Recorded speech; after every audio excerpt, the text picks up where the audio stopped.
قبض کے جو سائیڈ افیکٹ ہیں ان میں سے سب سے پہلے تو آپ کو ہرنیاں ہو سکتی ہیں اور اینل فشر یعنی کہ پخانے والی جگہ کے اوپر زخم ہو سکتے ہیں جس سے درد ہوتا ہے اور بلیڈنگ بھی ہو سکتی ہے۔ السلام علیکم۔ کدو کے بارے میں بات کریں گے۔ لوکی جسے ہم کہتے ہیں ایک سبزی ہے۔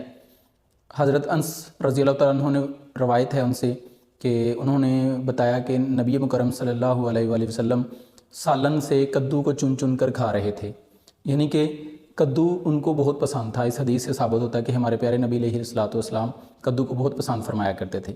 کدو جو میڈیکلی اعتبار سے کدو بہت ہی فائدہ مند چیز ہے، زود ہضم ہے، ٹھنڈا ہے، تاثیر اچھی ہے، جلن کو دور کرتا ہے، قبض کو دور کرتا ہے۔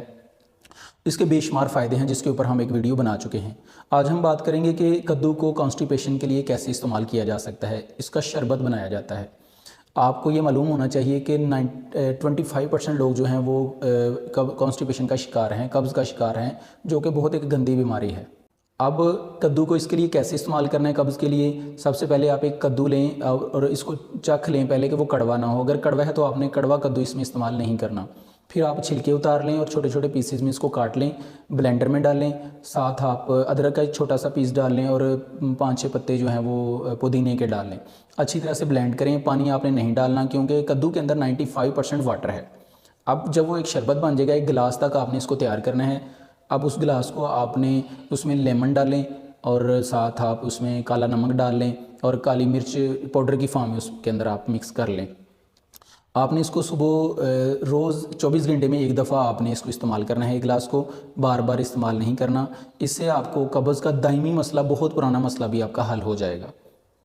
کدو کے اندر 95% واٹر ہے جو کہ ہماری بڑی آنت میں پہنچ کر ایک لیسدار مادے یعنی کہ جیلی کی شکل اختیار کر لیتا ہے، اور ہماری جو بڑی آنت ہے جہاں پہ فضلہ پہنچ چکا ہوتا ہے، سٹول پہنچ چکا ہوتا ہے اور وہاں رکا ہوتا ہے، پاس نہیں ہو رہا ہوتا ہے، جسے ہم قبض کہتے ہیں، تو اس کی دیواروں کے ساتھ یہ کدو کا پانی جیلی بن کر چپک جائے گا اور اس کو لیسدار کر دے گا، اور وہاں سے پھر سلپری ہو جائے گی وہ آنت۔ پہلے تو اس نے روکا ہوا تھا، فرکشن بہت زیادہ تھی، اب وہ جب سلپری ہو جائے گی آنت ہماری بڑی تو اس میں سے سٹول آسانی سے پاس ہوگا۔ اور یہ کام کرے گا فائبر کدو کے اندر، کیونکہ فائبر بھی بہت زیادہ ہے، فائبر پیچھے سے آئے گا اور اس کو ایک جو ہے وہ کلوین ہوگی، اس کے ساتھ ٹکراؤ ہوگا اور اس کو دھکا لگا کے، امپلس دے کے، جھٹکا دے کے باہر نکالے گا۔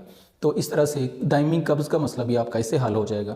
قبض سے بچیں۔ قبض سے بہت زیادہ پرابلمز جنم لیتے ہیں، آپ کے دل کے پرابلم بھی قبض کی وجہ سے پیدا ہو جاتے ہیں۔